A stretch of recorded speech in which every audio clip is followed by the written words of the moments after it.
Welcome to Castle Cat. Apologies for my tardiness. I was grooming my whiskers. Do you like? Man, I could really go for a blood shake right about meow. Tonight, I, Count Vladimir Cat, shall be interviewing experimental filmmaker ToM Cat, also known in the anti-musical world as ToM Cat. Also, human feline person I possess when I have to travel to the third dimension sometime. The Nain Rouge tried to kill me once. It's true. The Nain Rouge tried to kill me.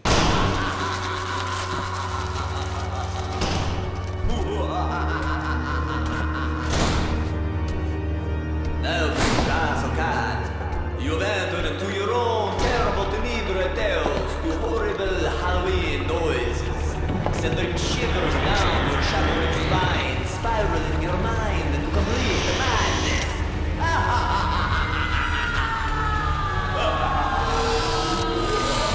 Instead, I have to interview some pretentious artist-musician.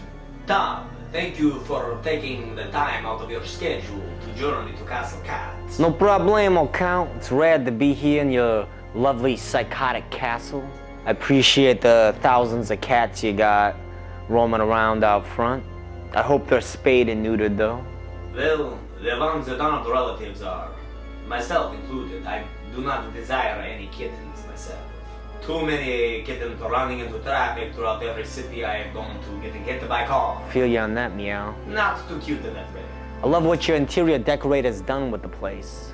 Tis a little bit behind the centuries. So, you are the front cat of the band Death Cat, yes? That's left 11 years and counting. Longer than any of my marriages should have lasted, I'll tell you that. Ha! What constitutes a band being art punk? Where did that term come from? The reason I consider Death Cat an art punk band is, one, we've always been an experimental band from the start. Musically, rapid tempo changes, blending a genre, trying new things out of the blue that ring true to create sounds, to me, to you, that I particularly like to listen to. Lots of bar chords, fast, high energy, and a vappanculo attitude. So that's the main part of it, being like a painting, but with sound, but punk rock and free. Two, the music and shows bleed into the Death Cat comics. Which I am hosting the next 4 issues of, by the way. I've always wanted to show the Crypt Keeper that I got some horror hosting skills for terrible tales of tenebrae. Yeah, I'm excited for that too. Diving into some old creations from my childhood with this series. Chunky, which is a spoof off of the Child's Play series, and Chucky. We got Freddy Pooper, like Freddy Krueger. Instead of don't fall asleep, it's don't take a shit or he'll get you. This cat here. Pumpkin Skull, the Booger Man. Back to so-called genre of Death Cat. Yeah.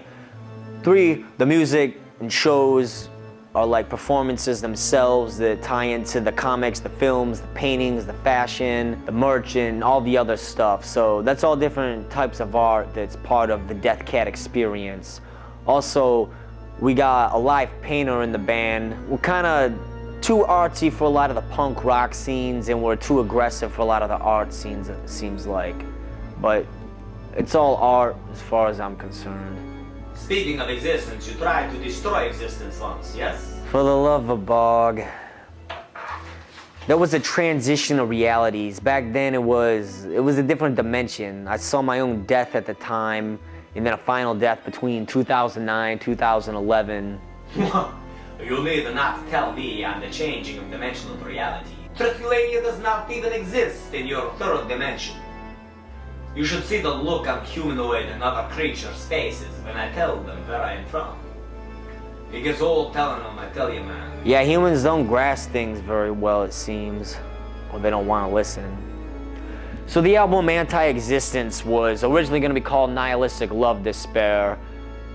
It was using art and madness, magic, so to speak, to destroy the universe because it seemed like love had failed, and to eliminate that pain for all was to just eliminate existence itself. But I was coming at it with the angle of like vengeance and hatred, wanting to kill all people and make them suffer if they hadn't experienced pain. The process was completely homicidal and just mad, still kind of mad, but with love. Embrace the madness. Madness and love, baby, madness and love. That's what I'm talking about. Except, I do hate everyone. Humans are so stupid. Glad I am not one of them. And then Submit to Nothing was like the process of nihilism, the end of the world, the shifting of the tides. It was going from cult form through fiction into reality. One of the goals with that was to erase the line between reality and fiction, which actually kind of happened, you know, through the way things worked out. You can see it with the Mandela effect and the conscious manifestation, the rise of people being aware of what they can consciously manifest through art and all that. You know, it's all just energy from your mind to here to there. After dying in the Arctic Batcave, it was apparent that the universe is a contradiction to itself, to stabilize through going through the motion of alpha, omega, inversion, infinity fractalizing into exploding and imploding, contraction and expansion of space and all that jazz. Of course, being a mortal feline, I hadn't mastered it, but it became apparent to me that it's possible to become God, to become all, to become none at all. Then my karma was reflected back at me with all the negative, evil intent I had. And then I realized this isn't jiving, I don't want people to experience this. This is hell, this is more agony.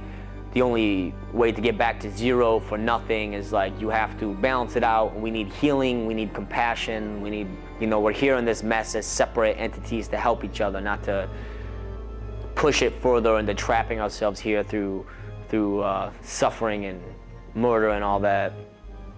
But the funny thing is, the closer you get to Samyaka Sambodai or enlightenment or whatnot, the more stabilized and joyful your life becomes and all that, which is why a lot of people fall back into the mess. They're content, they don't see any reason to like change or anything, so then they become lazy and they remain trapped into it. Then I returned into this world after staring death in the face, Guardare la morte in faccia. 2012, you know, the crossover of a similar dimension, and I've been working towards healing and communicating with those that still come from, like, you know, the void and feel those tendencies to corrupt but are looking to heal and expand versus staying in the same negative, unmoving pattern. All of us, everybody, all of our siblings shall attain freedom, enlightenment, and peace, no matter what depths you're from. Yeah, that's cool. I'm pretty chill, hanging around my castle in isolation, fucking alley whores, overeating flesh and chocolate, and then complaining about... Sounds like the average American to me. But I'm not American. America don't even exist where I am from. First nonsense is Cat theme song.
is next for Death Cat? Well, we just released our 5th album, Dodo Bird Dirt Eyeball. It's great. We went through a lot to finish it, different transitions with lineup and the type of shows we were playing and all that, but we're all pretty satisfied with it. It's very different from the other stuff we've done. We're still working on the video album aspect of it.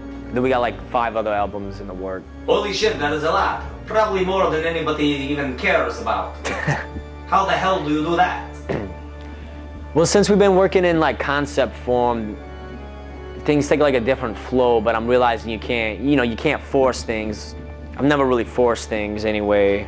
I mean, I've tried to control them to a degree, but it's a learning process of meeting like a middle grounds. It kind of works, I don't know. But, you know, we're working on stuff, we're writing stuff. We got Death Cat vs. Christmas, spoofs of classics, and then we got our own originals, like Jazz Lounge-esque meets punk rock meets rap. This cat's out of his mind. He probably talked to himself even. And then we got Space Gypsies. Space Gypsies? Yeah, originally it was gonna be called Space Gypsies, but Gypsy is actually a racial slur for the Romani people. And since I have great admiration and respect for the Romani culture and their music and everything, they've been being persecuted for like over 1,000 years, by the way. It's still happening in Europe, just like it kind of happens still here to like Native Americans. It's like Big Brother, all these corporations, all the assholes in control. It's like if you're not like a number on their digital records, like making money for their wars and their agenda to enslave us, they want to see you dead. And there's just too much hate. And anyways, so we changed it to Space Gypsies. Yeah, fuck Western culture. What is Ipsy? You just take out the G and everything, okay? Ypsi is short for Ypsilanti, Michigan, which is a town I lived in for a while and spent a lot of years playing music, doing shows, filming my movies. A lot of my friends, a lot of members from Death Cat are from Ypsilanti. People call it Ipsy Gypsy too. And you know, Ipsy still, it's got that vibe where there's a lot of artists, beats, and weirdos, musicians, outsiders that are just kind of like partying, hanging out, coming together to make art, travel around the world. Everybody somehow ends up back in Ipsy, although it keeps changing. So it kept the vibe, Space Gypsies. So that's 2 albums. Other 3, short description, go. Ha! Alright, another one, we want to do another Halloween album. I got some lyrics and themes for that. I got melodies and themes, some lyrics for Cat E21 Revolution or Cat's Revolution. That's a more political one. We didn't get as political as we thought we would with the Dodo Bird Dirt Eyeball, which is more avant-garde and abstract philosophy. And then Death Cat the Photo Album, which is a non-musical album consisting of photographs of the band over the years. Real photographs, film. Very interesting. Releasing a photo album as album. Very cool. Stay tuned inside out for upcoming releases from the band Death Cat. Yo, thanks for having me, Count. It was great.